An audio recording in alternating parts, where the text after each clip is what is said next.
The ones that got away. How do you want to name this video? Yeah, that's probably a good term for it. I mean, are you sure you want to talk about it? Maybe. We have the couch right here if we have to like lean back. We're on the carpet. It's soft. It's okay. It's really soft and warm. There's radiant heating under here. It's too bad that Joey's not a part of this, but actually, Sandra and I did most of the legwork in trying to find our homestead. You more so than even me, because you're the ones on the ground. Because I moved here. Yeah, and I was the trigger puller. Yes. I was the one where where researcher. like, You're the trigger puller. you're the researcher, and I was like, this one, that one, this one, that one. But I have to say there were some in there, especially that first one that I found and showed you guys, which actually got us. That's really got it. Put the ball in motion. So we've been looking for. We fell in love so with hard. that property for sure. So we've been looking for probably like 2 years, and it all started with this one property that you found, and it was a beautiful, over 100 acres, huge forest, a beautiful old barn house. It was perfect. It was perfect. It was. And it's been on the market for a long time, and we were wondering why. Yeah, we were wondering why. Like, why was this on the market for almost 2 years prior? I think it was even taken down and maybe put back up again, because it was everything we were looking for. And then we found out why. So the land had a conservation easement on it, and basically that means that you can't do jack shit with it. Yeah, if you want to say it short, everything that's there is what's there, and you may be able to add some things or renovate some things, but you can't really build anything new unless it's like related to farming. So it's tough, and it was a beautiful piece of property, but we weren't really able to do anything with it. Although we did check it out, and we also, the nerds that we are, tried to research and try to get in contact with the conservation easement group to figure out. We got in touch with them. We figured out, and we had a meeting with them, and we tried to figure out like multiple meetings. How can we make this work with what we want to do? Because we had such strong emotions and feelings about this property that it was kind of like being in a bad relationship, and you had to break up, but you were trying everything in order to be able to salvage it. And so we had this glimmer of hope, because for us, it was everything. It was everything we ever wanted. I fell in love with the owner. Like, she was amazing. And the owner was kind of like you, but was like an older version of you. Yeah, and it was really funny because I was like, oh my God, like, and what started it was the fact that her penmanship was very similar to mine, and I was, and that's what started it. And I was like, whoa! I was like, did I sign this? Like, did I sign this conservation easement? Obviously, she didn't have the same name as I did, but and then it was so funny because after we met her, she's like, I know we're ages apart, but she's like, you're like the younger version of me, and I was like, oh my God, that's how I felt. It was so funny. There's a whole row of cherry trees. Oh, nice. And you could go like in the spring and edible cherries. Yeah. So we actually would pick them and put them in the freezer and just eat them all year long. So there's cherries there and cherries up there. So the settlers must have, put some stuff in here. Yeah. So we really felt it was meant to be. Yeah. But we did everything to try it and see if the rules could be tweaked in order to allow us to do what we wanted to do. Especially because the conservation easement said, the conservation trust said, we wouldn't even have done this contract in the same way. That's the reason. So the Finger Lakes Land Trust, which was the organization that they had the agreement with, they're a great organization. They protect and preserve a lot of land in the area here, and they often open it up for like hiking trails and things like that. And what they're trying to do is they try to connect a lot of these properties so that you can create this big corridor. And they were talking about it as like the emerald necklace, basically meaning this like necklace shape around Ithaca that is all still preserved land. Because if you look further up Cayuga Lake, you could see a lot of the forests have been gone because of just farming in the area. So they're trying to preserve it. It's great, but the conservation easement that was on that property was one of the very first ones that they've Very ever restricting. did. And back in that day, they had very restricting qualities, whereas nowadays they write the easement a lot differently. So what we understood is that they had a lot of restrictions on the house and what you can do with it and how you can expand it. And what they do nowadays is much easier. They give you basically like, if you have 10 100 acres. acres, They give you 10 acres they to give build you a on. 10-acre little plot where you can Which- just do whatever you want, but then the rest is conserved. They even had like 5 acres here and 5 acres here parceled out. And so we went in with our drone shots and our maps and everything, and we're like, look, here's our proposal. We just moved this 5-acre plot over here so that we have 10 contiguous acres, and then we put our homes like within this area, and we're just kind of swapping out, right? And then we were even thinking, we went back and we started reading the hundreds of pages that they have to comply to as a land trust operation.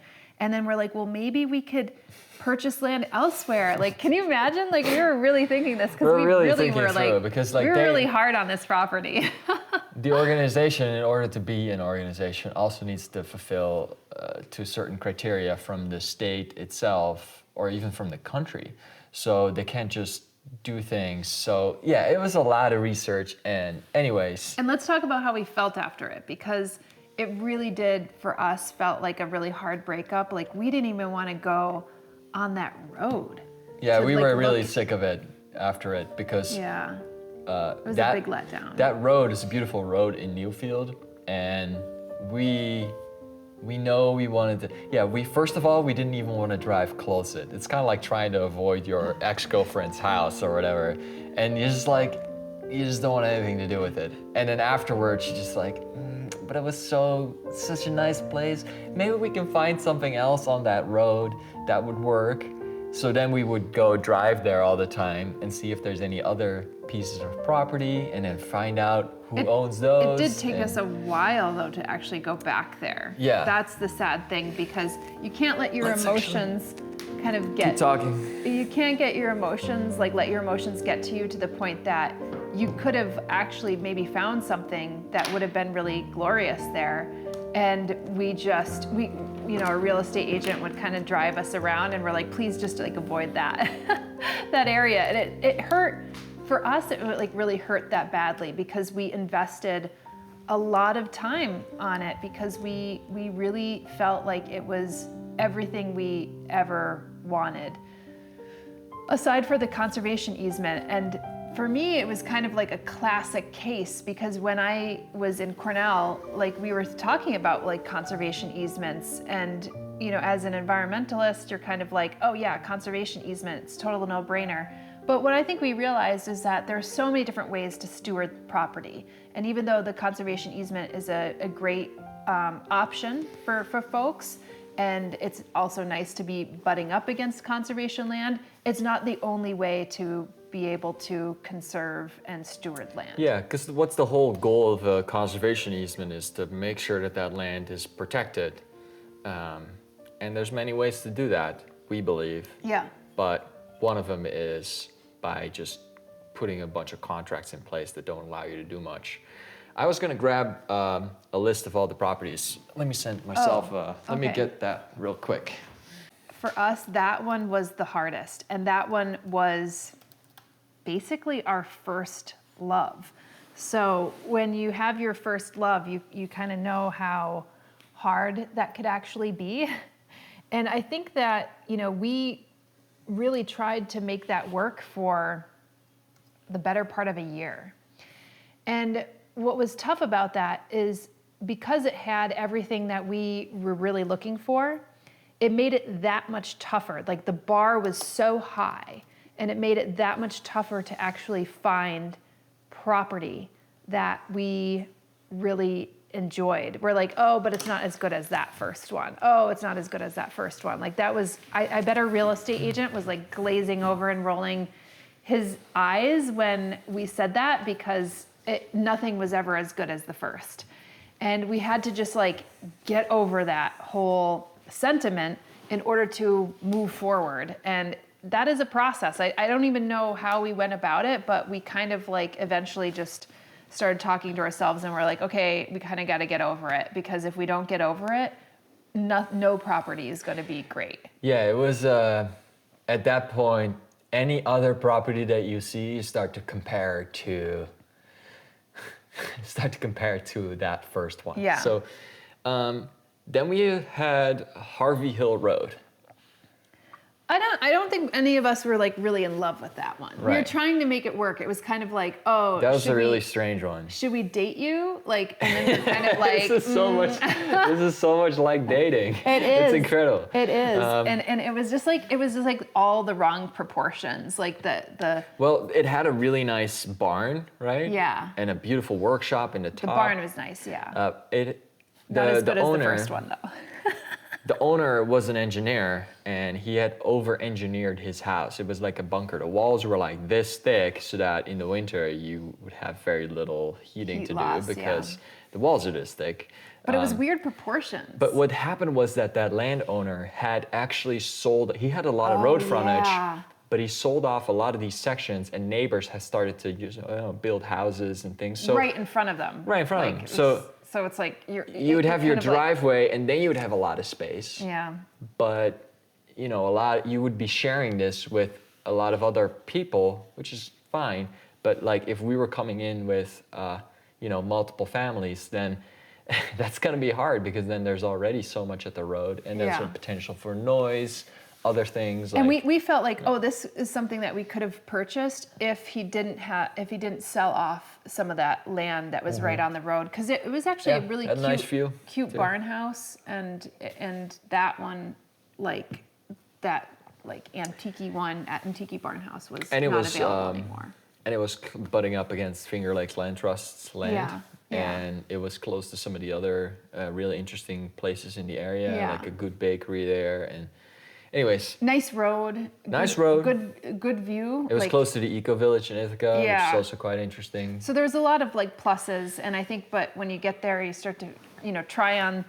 The dress looks great, on the hanger, and then you try it on, and you're like, oh man, I have to really tailor this for my body.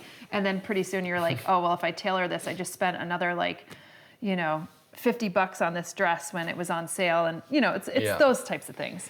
I mean, we've looked at a lot of properties, but the third one we looked at, and we're just mentioning the ones that we seriously considered. We started to seriously consider or make an offer on or make an things offer. like that. The third one was again on Schaefer Road. So we got over Oh, our. I almost forgot about that Yeah, one. we got over our emotional issue, and then We tried to make it work. we tried to make it work. went We back- found one on Schaefer Road. We and it went was back like, and, yes, and we can have the we were view. looking at the sister, Yeah. So, and we're like, no, the sister just doesn't work. Cut so it. this was a house that. It's like geodesic domy type of thing. Yeah, it it was was a definitely built in the 70s. Yeah, it was a circle house. So this was a round house, and it was beautiful. And it had a beautiful little path through the forest in order to get there. And congratulations to the people who eventually got it, because we didn't make an offer because it wouldn't work for us, because it was too small, and it was kind of in this corner with a bunch of other homes, which really had really friendly neighbors. And one of them was like a vacation home or whatever, but it just didn't It was sweet, but it didn't work for our It would have needs. worked for us if we could have got all three properties. Mm-hmm. But the problem is that because those properties had, enough of land, it was like 5 acre, 10 acre, 3 acre plots kind of there, and they all had these nice homes, maybe not to our liking, but they had nice enough homes. But then it made that land that much more expensive because they all had homes on it. Yeah, and then how would you ever acquire all the other properties to do your thing? So it would Yeah. just get really complex really quickly. And Yeah. what this was is it was larger farmland that was divided up into 5 to 10 acre chunks and then sold off. And Which is common around here. which is very common. And unfortunately, I believe the person who lived there died from snow removing. Snow removing, yeah. Which is apparently something that happens a lot, where if you're older, you're going out in the cold and you're removing snow, and something happens and you heart attack yeah. or something, and you freeze, Yeah. you freeze to death outside, Yeah. which is kind of crazy. And That was sad. that was a sad story, Yeah, and but then we went to talk to the neighbor, and he was like, I feel like and that's then I some lost kind a of lot the friends, stories that you hear from the Yeah. neighbors if you start talking to them, and it's it's what else do I want to say about? Okay, yeah, here's where your list becomes important, because we were in love with Schaefer Road, and those emotions can really start to take precedent over your logical decisions of like, hey, we need to have at least this much space, because otherwise we're not going to be able to do anything. Yeah, that's right. So it was really helpful for us to have this list of checks. So we want to make sure that, you know, we were going to make an offer, but then when we returned to our list of what we were looking for, we started to realize is like, this is actually not what we're really looking for. So that list helped us make the decision Just to to be not put an honest. offer in, even though we emotionally really wanted to do that. So And our real estate agent would really try to console us, like there'll be others. Oh, honey, there'll be others. You know, that type of there's thing. more fish in the pond. There's more fish in the pond out there, and you don't ever believe it. It's like so you have to come to the terms yourself, and that's right. You know, having those checklist points of like what kind of slope, you know, what kind of road, what percentage of land. We were also going, and we had to kind of expand our view, where we're like, okay, well, maybe we should just look also at land with no infrastructure on it, which was another Which thing. brings us to almost a year later now. Yeah, took us that long. Nelson Road. Well, that long. I remember talking to friends that were saying like, well, at least 3 years. Like, take at least 3 years to find it, or. So we were actually really lucky we found something within 2 years, because that seems relatively short. And now that the pandemic has happened, I don't even know what the situation is going to be like out there. So I have no idea. It's all going to change. So the next property was Nelson Road. That was a hard one. And that was another hard one, because we made an offer on that one. This was a beautiful piece of land that was 10 to 12 minutes outside of Ithaca, which was really, really close. No buildings on it. Nelson Road is also a road that is a beautiful road. It has a lot of incredible little houses on it, because it is quite subdivided. Next to a really nice school. It's got the Waldorf School at the bottom of the hill. And this was a piece of farmland. Okay, so I'm now walking towards like the backside of the property here. This is a little indent of wood. Here's the Christmas tree farm, and this is the view. Something 60 around there. acres. So 230 acre plots. And when we started to research and dig into this, we started to find that a lot of the property owners in the area were like retired, older Cornell professors that studied birds and things like that. So we were like, oh my God, this is meant to be. Because like Summer's really into birds and plants, and there were like professors that studied that in the area. Yeah. And there were other modern houses that were starting to be There was developed. like a tree farm right next to There was it. there was a Christmas tree cool, farm there. Like cool stuff. It's all cool stuff, and we were like, Very wow, nice that's road. really cool. Welcome to the holy gates of paradise, right in front of you, with absolute silence, fluffy clouds, powdery snow, sunshine, trees. But there was nothing on the land, it was just raw land. And it went for something like 4,000 an acre. So 4,000 times 60, 240,000. you can do math real quick. Yeah. And I think what was interesting about that one for us is everything that we had mentioned. It didn't have like an incredible view, but it was up in elevation, but the slope was kind of like gentle. I didn't get a chance to really see the land, because you were the only one who was making a decisive factor on that. And we wanted to do, since this is ag land, we kind of wanted to do more exploration into soils and things like that. So again, like our, research chops kind of like got the best of us. And then, do you want to tell them what happened? Yeah, so we researched this thing like crazy. I made videos on what the land will be like. We went there with real estate agents, and then this was also the first time we really that was the second time we put in an offer, because we did put in, we didn't really put in an offer on the first one, because we're just trying to make it work with the Finger Lakes Land Trust. Because we said we'll put an offer if we could get these contingencies of the land trust, but we're not going to make an offer if like the land trust doesn't come. So in a way, I kind of wish we did. But Nelson, we did put in an offer. We did put in an offer eventually. And so then, tell them what happened after that. But we were the second, right? No, we were the first one to offer. We were the first to offer. But there was another offer that was offering more. No, they came in. Or less contingencies. No contingencies. No contingencies. Yeah. Sandra doesn't even remember anymore. I don't even remember. No, so I was super attached to this at some point. He was super attached because he was the only one who actually really saw it. And but then, now I don't even remember what happened. Yeah. So it really wasn't that spectacular. So, yeah, we had a lot of contingencies because we wanted to make sure that if we bought that the soil, we were that kind there of was like, water. Checklist. Let me explain. You don't even remember. How do you explain? You're jumping into it. Yeah, we wanted to make sure that if we buy this property that there would be water on the land, that we'd have good soils, things like that, and that we were able to get electricity, that we were able to dig a well. So we were doing a lot of research, like what does it cost to put in a road? What does it take to get electricity up? Who's going to pay for that? Does NICEC pay for that? Do we pay for that? So we did a lot of that research.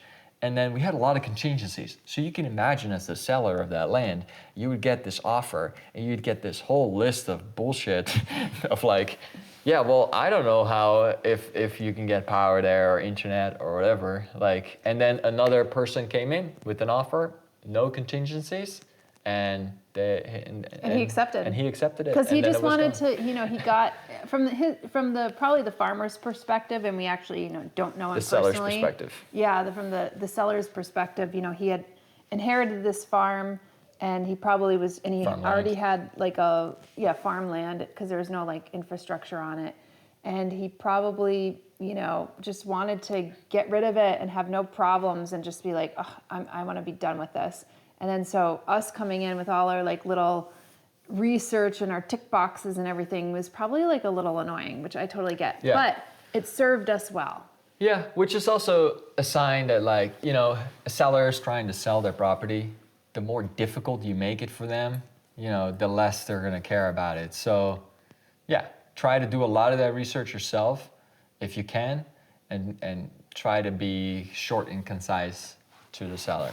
So then, or put yourself in the seller's shoes to a certain extent, because you want to have contingencies that are important to you because you don't want to get shortchanged, but also put yourself in the seller's shoes so that you don't like shoot yourself in the foot at the end of the day. So then when we heard that offer came in and we lost out, that's when we really hit like rock bottom almost. Yeah. Because like I put a lot of work into this too. This is when the pandemic was starting to hit too, right? Or Yeah, no? this was at the beginning of the pandemic. Oh, so that was right. another. Yeah, that was the other thing that happened. Yeah. So that was another thing because we weren't so confident in our offer because the world was about to go.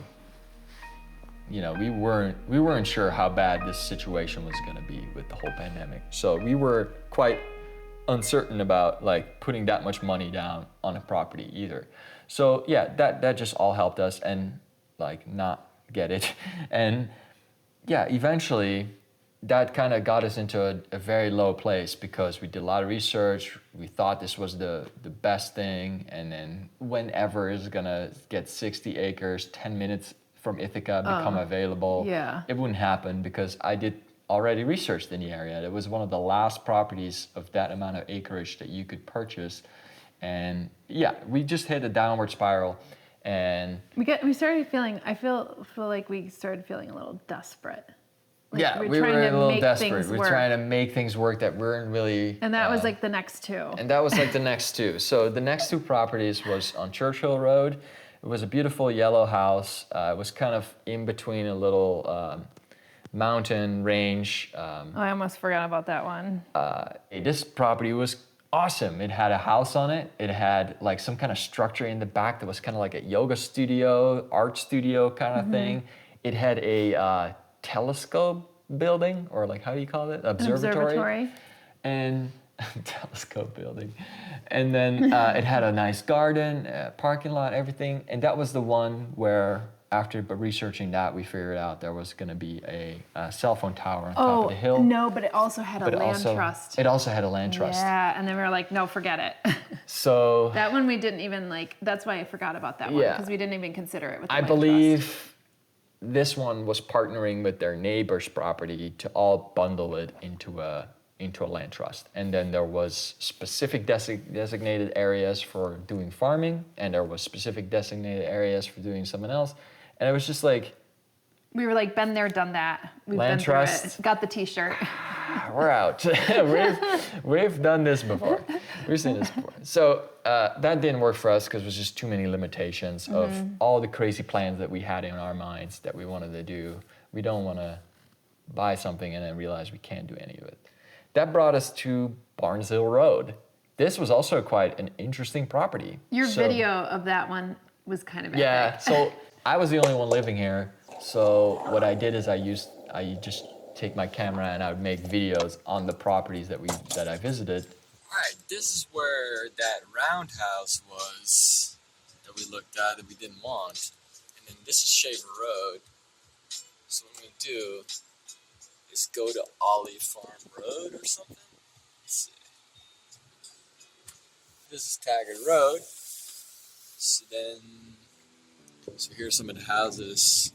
I could send that to Summer and Joey so they could get a good sense on the property and help me make a decision if we should go for this or not. So this was a hill, and on top of the hill was like a house, and it was kind of flat on top too.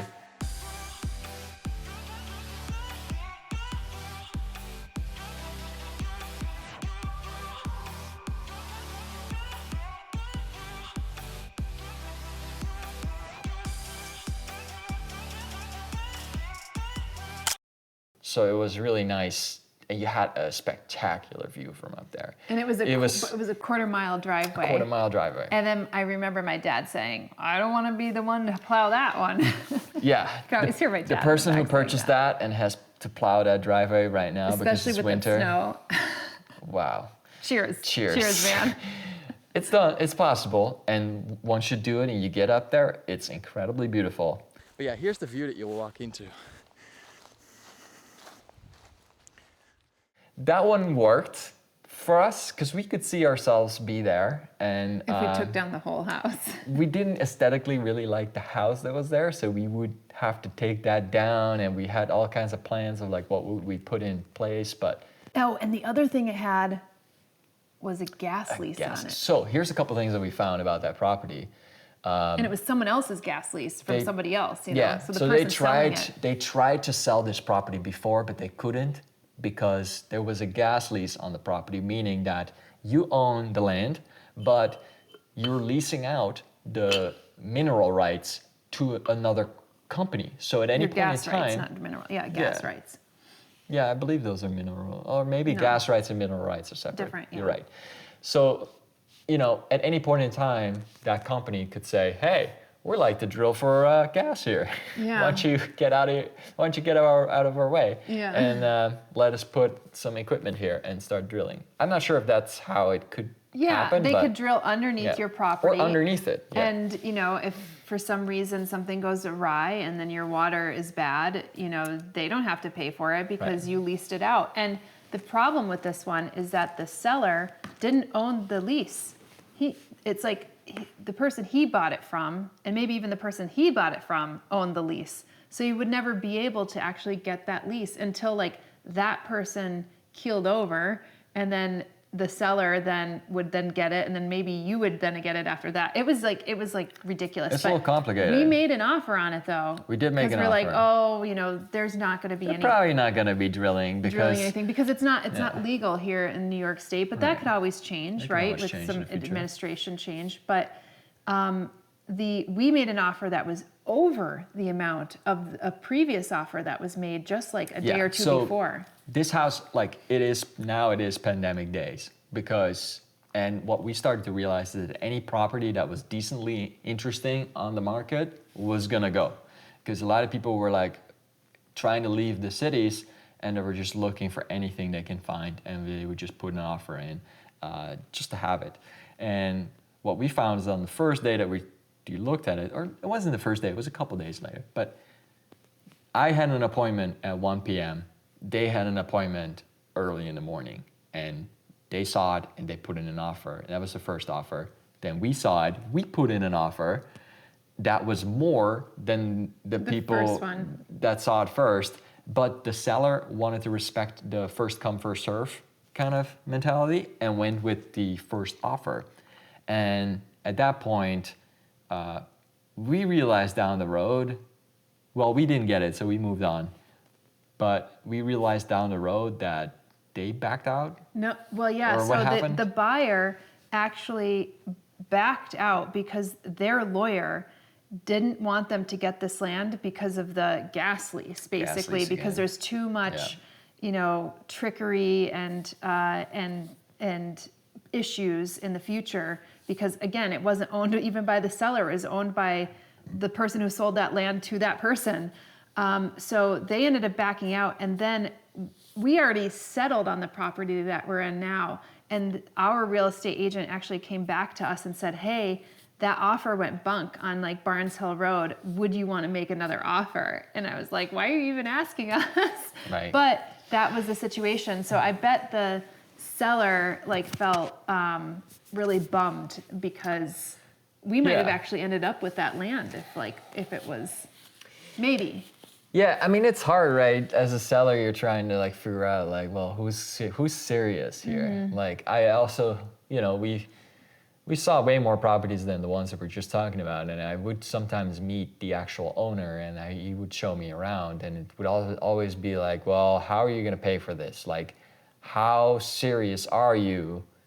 Because I'm about to spend 2 hours showing you this property. Yeah. Oh, yeah. and- We've gone to some proproperties where they did take. Yeah, they effort take us and around. They took us around the forest. And that's a lot of work if you just have Yeah. to do that for a bunch of people and Those they're not folks going to buy moving it. to Florida, I remember they really took us around, and it was an interesting. There are some other interesting properties that we're not mentioning now that my memory's being jogged, but there's just always something a little off about them. There's always yeah. something, yeah.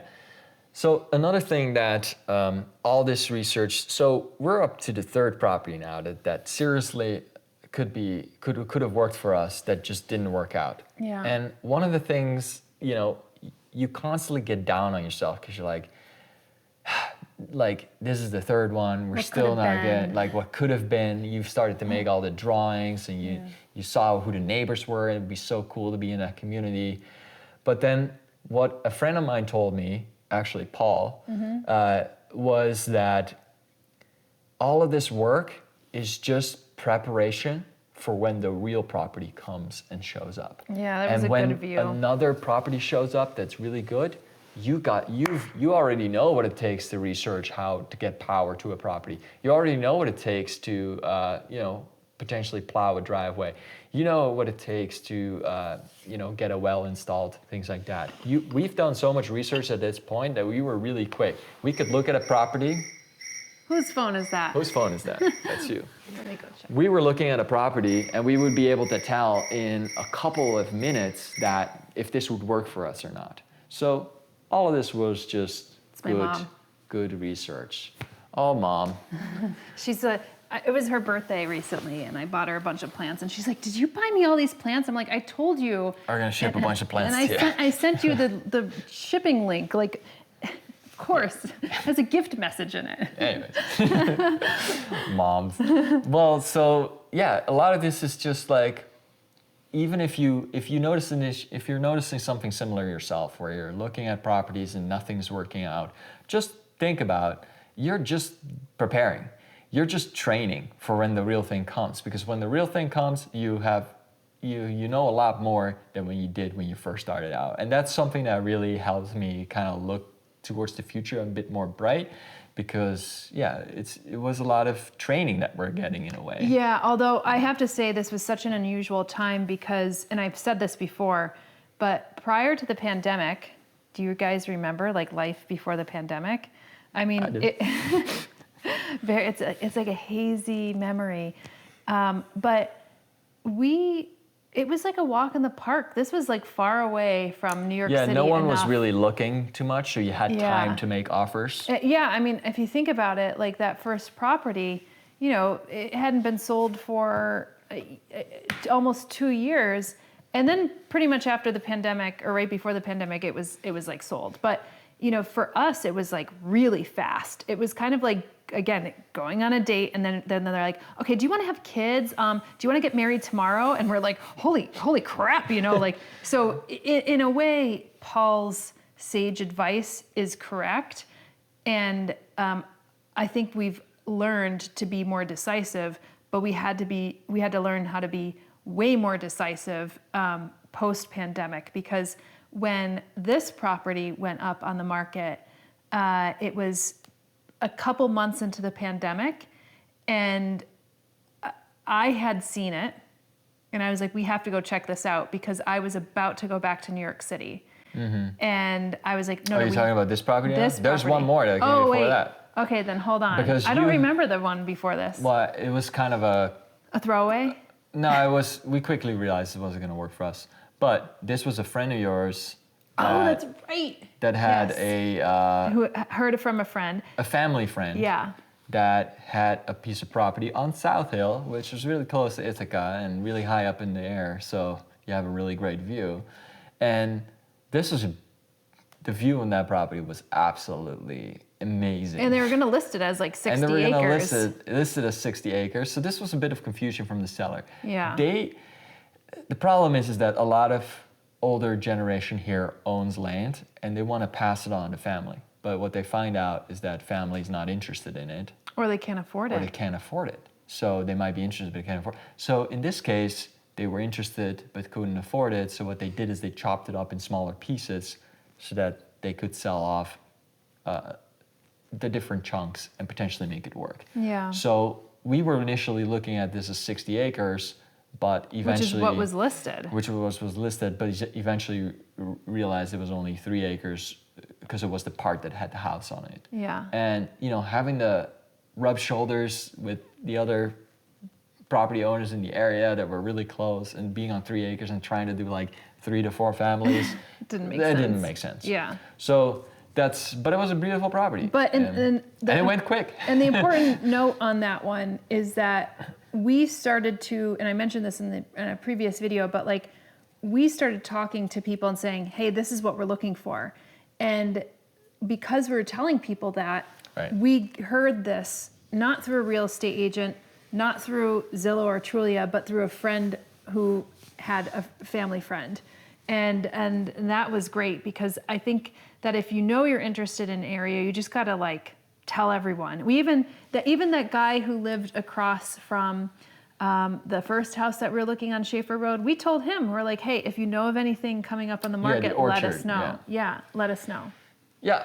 So, and that eventually brings us to the property that we found now. Mm-hmm. So you already mentioned I was going to drive you back to New York, but before we did, so this property we found was a little outside of our search area, because again, we were searching for like 10 to 15 minutes out of Ithaca, but sometimes it's good to just widen your scope a bit, and all of a sudden there's all these other properties that are all of a sudden on the map. I had been widening my scope, I think, since the second property or so, because... Because I was probably too focused on the center area and had a hard time finding anything, but then you found something. Yeah, and then I was like, oh my God, it went up literally the same day that I think we were going to drive down. Yeah. And so we told our real estate agent, and sometimes our real estate agent was a little slow, so I was like, oh, maybe we should even just like reach out to them ourselves. And they didn't have a real estate agent, so it was kind of like, sometimes it feels like you're playing broken telephone. But long story short, we did get a meeting that day. So we are walking into this house. This is your older version of a Lindahl home. So you can see that the landscape's framed really nicely. You can see the pond. Saunders talking with Dawn out there. And you get a sense of what Lindahl looks like. They thought we were joking, because they literally put it up. They were still putting away everything and 2 hours cleaning up, later. and they were able to show us around because they were doing all of that. Yeah. And again, from a seller's perspective, like how serious are these people? they're coming in on the first day.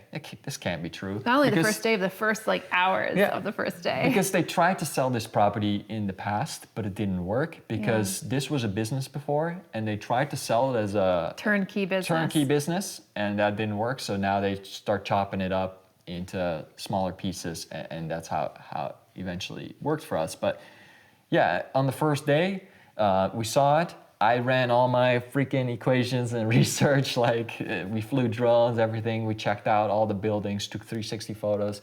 Like we did all our research, checked the area, the soil, everything that we talked about. Like literally in the first like in 24 the first couple hours. Yeah. And then you made the decision, this is the one. Yeah, and you were so reluctant. You kept on pushing back. I mean, I always will research till the end, and it's hard for me to make a call like that. Yeah.